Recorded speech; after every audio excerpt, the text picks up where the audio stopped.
I now give the floor to His Je donne maintenant la parole à Son Excellence, M. Prakash Man Singh, vice-premier ministre du Népal.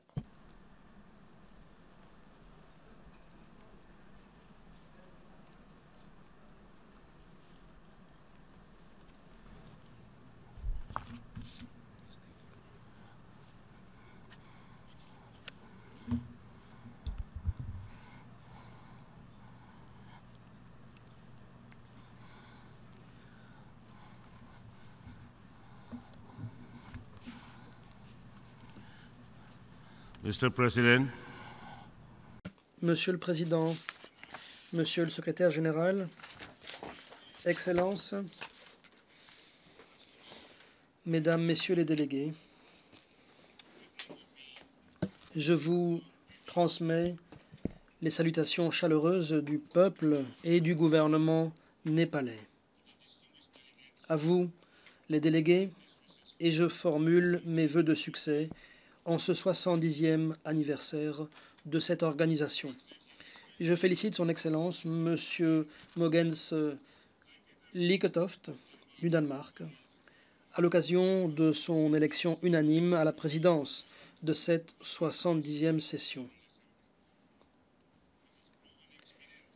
Compte tenu de ses compétences, de son expérience avérée, nous sommes certains qu'il œuvrera pour la réussite de nos délibérations.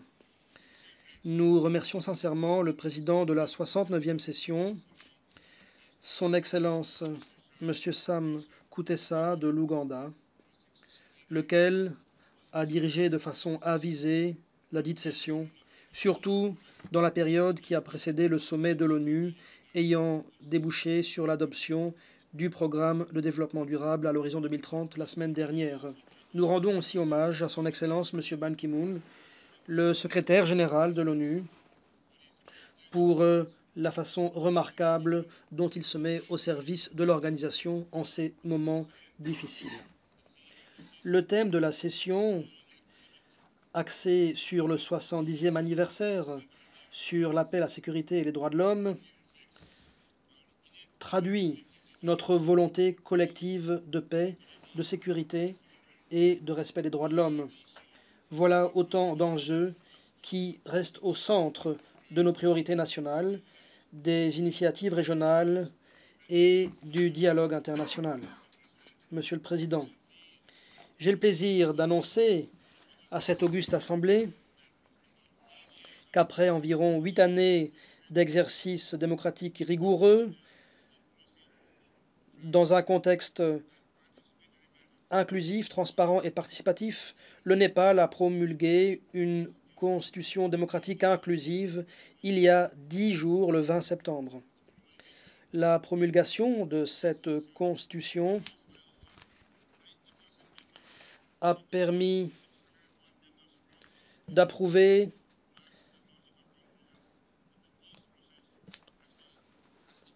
la constitution d'une assemblée constituante de 601 membres, marquant ainsi la conclusion logique du processus de paix et la fin de la longue transition politique, ce qui a permis d'institutionnaliser le système démocratique fédéral de gouvernance au Népal. La Constitution met en avant la paix et la non-violence, en s'inspirant des enseignements du Bouddha. Elle traduit les principes démocratiques, ce qui est approprié pour un pays très divers qui a connu des siècles d'harmonie et de tolérance. La Constitution servira à l'autonomisation, le progrès, le bien-être des groupes défavorisés, dont les femmes, les Tharu, les Madésis, les autochtones, les musulmans, les Dalits, pour créer une société égalitaire, sans discrimination, et garantit une participation des femmes à hauteur de 33% au Parlement national. Et ici, je remercie nos voisins, nos amis de la communauté internationale pour leur soutien constant et pour les vœux qu'ils nous ont adressés au cours de cette transformation politique historique.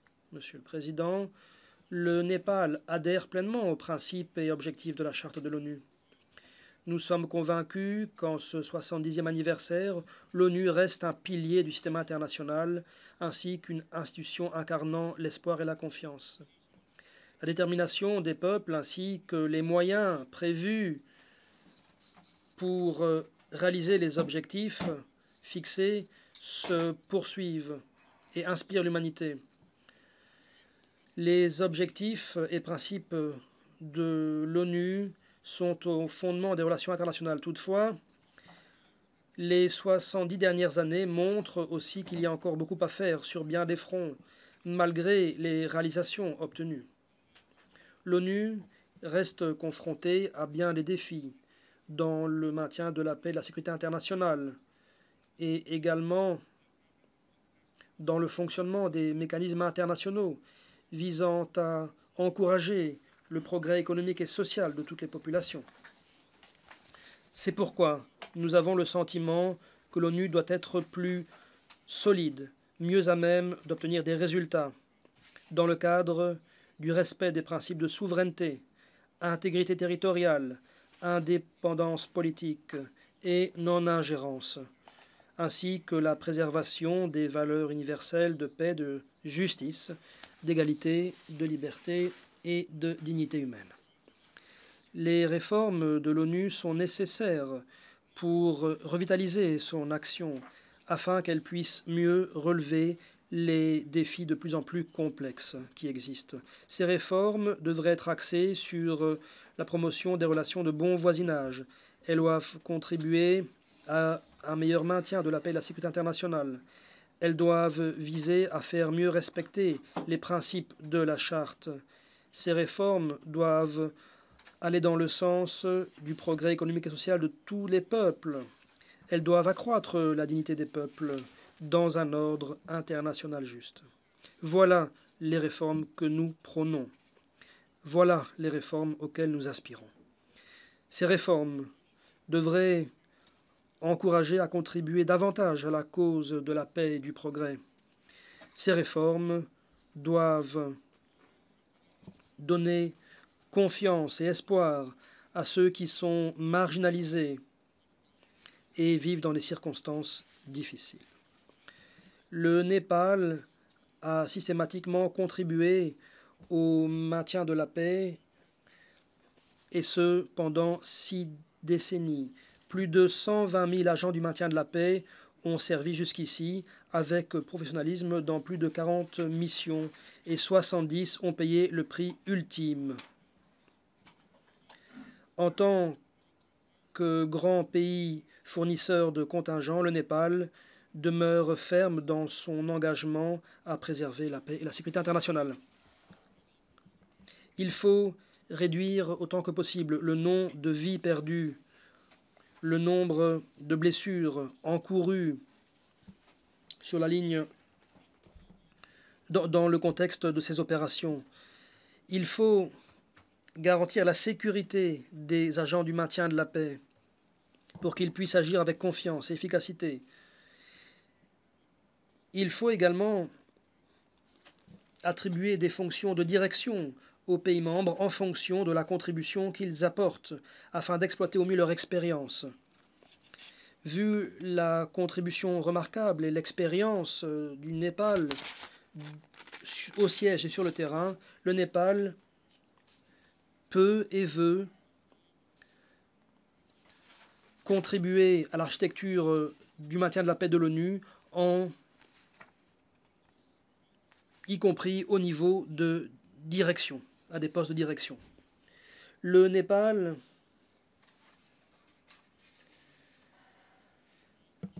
adhère à l'esprit de l'ONU et de la communauté internationale face aux menaces qui pèsent sur la paix et la sécurité. Le terrorisme est la principale menace pour la paix et la sécurité et le développement. Nous voyons apparaître des groupes terroristes, des groupes d'extrémistes violents. Nous voyons le fondamentalisme religieux gagner du terrain sur la planète. Nous condamnons sans équivoque le terrorisme sous toutes ses formes. Le terrorisme est un problème pluridimensionnel.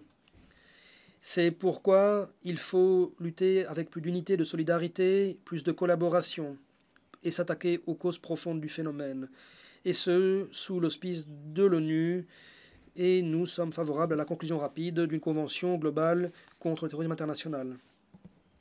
Le Népal préconise le désarmement complet de toutes les armes de destruction massive, ainsi que des mesures contre le transfert illicite des armes légères de petit calibre.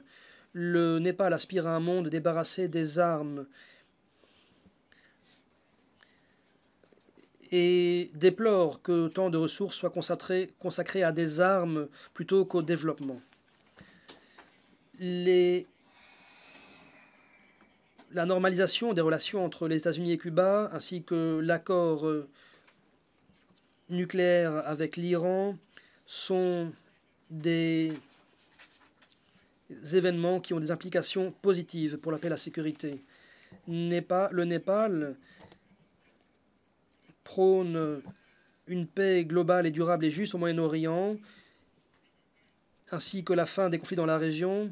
Nous reconnaissons les droits légitimes du peuple palestinien, un État indépendant en s'appuyant sur la résolution de l'ONU. Nous reconnaissons le droit de chaque nation de la région à vivre en paix dans le cadre de frontières sécurisées et reconnues au niveau international. Monsieur le Président, depuis la création de la catégorie des PMA en 1971, le nombre de PMA est passé de 25 à 48. Toutefois, seuls 4 pays ont pu quitter cette catégorie. Les autres ont encore du mal à se développer et prospérer. Leur lutte est injustement longue et elle porte atteinte à la dignité des peuples concernés. Une collaboration, un partenariat accru sont essentiels dans ce domaine. Nous saluons le plan d'action d'Addis Ababa adopté en juillet de cette année, un plan dont l'application sera essentielle pour son succès. Nous attendons avec intérêt l'examen de la mise en œuvre du programme d'action d'Istanbul en 2016. De façon analogue, il est impératif d'appliquer effectivement le programme d'action de Vienne, qui doit permettre d'améliorer les conditions de vie d'environ 450 millions de personnes qui vivent dans les pays en développement sans littoral.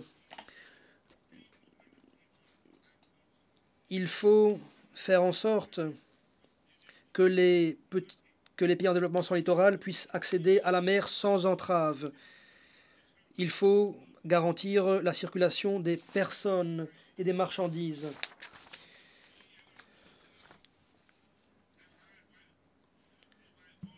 La liberté du transit pour les pays en développement sans littoral ne saurait être limitée sous aucun prétexte.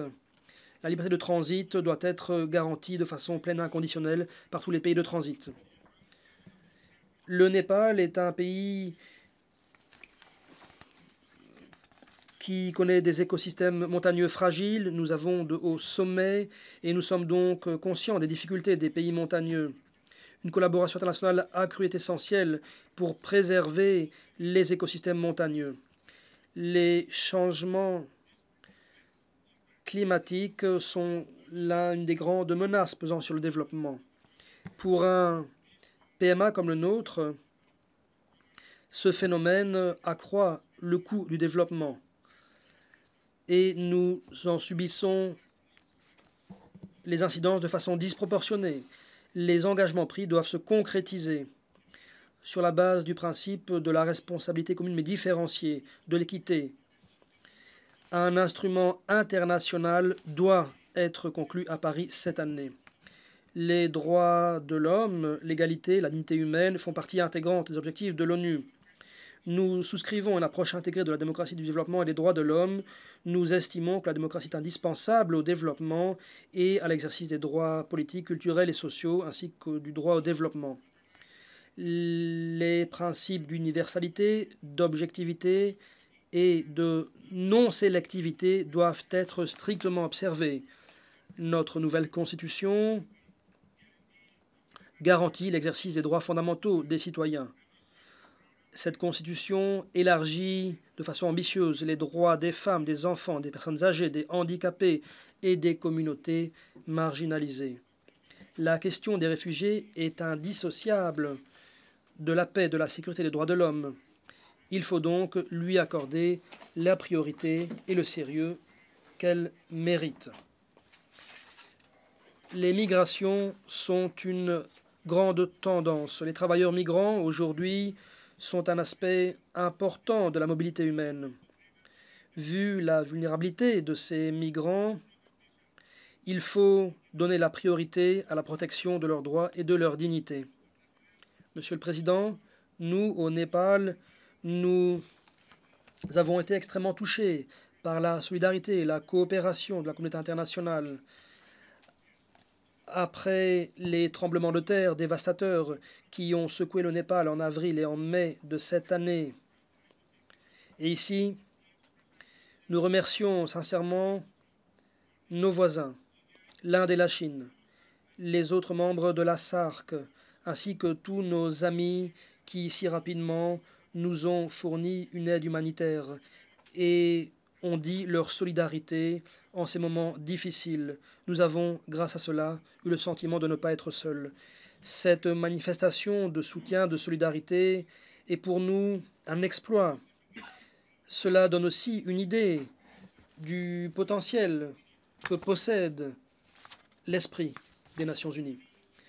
Le Népal espère pouvoir compter sur un soutien et une solidarité constants au moment d'entamer la reconstruction. L'adoption du programme de développement à l'horizon 2030, en cette occasion historique, a suscité de l'optimisme dans le monde. Ces objectifs doivent intégrer chacun et être intégralement appliqués, avec à la clé les ressources nécessaires. Pour ce faire, des moyens d'application doivent être mis en place, y compris le financement, le transfert de technologies, les capacités, les partenariats. Pour bien des pays de la planète, en particulier les plus vulnérables, une attention accrue doit être consacrée au problème du développement, si l'on veut appuyer la cause de la paix et de la sécurité. L'ONU et la communauté internationale devraient porter leur attention immédiatement aux inégalités croissantes, à la baisse des ressources et à la menace existentielle découlant du réchauffement planétaire. La pauvreté menace la paix, la sécurité et les droits de l'homme. La pauvreté aggrave les souffrances des sociétés. Ne l'oublions pas, ce sont les pauvres qui sont constamment exposés à la violence, à la corruption, à l'extorsion et aux exactions des puissants. En conclusion, j'aimerais citer B.P. Koirala, le Premier ministre élu du Népal. Je vais citer ce qu'il a dit à la 15e session de l'Assemblée générale. Je cite : « Lorsqu'on observe le monde, l'on voit que ce sont les disparités entre pays, également entre les pauvres et les riches au sein de chaque nation, qui sont la source des frictions et des tensions. » Fin de citation. Les disparités économiques demeurent, comme à l'époque. Engageons-nous à œuvrer pour un développement inclusif, équitable, durable, dans une liberté plus grande. L'esprit de l'ONU, je n'en doute pas, continuera de prévaloir dans l'intérêt de l'humanité dans les journées qui viennent. Je vous remercie. The Deputy Prime Je remercie le vice-premier ministre du Népal,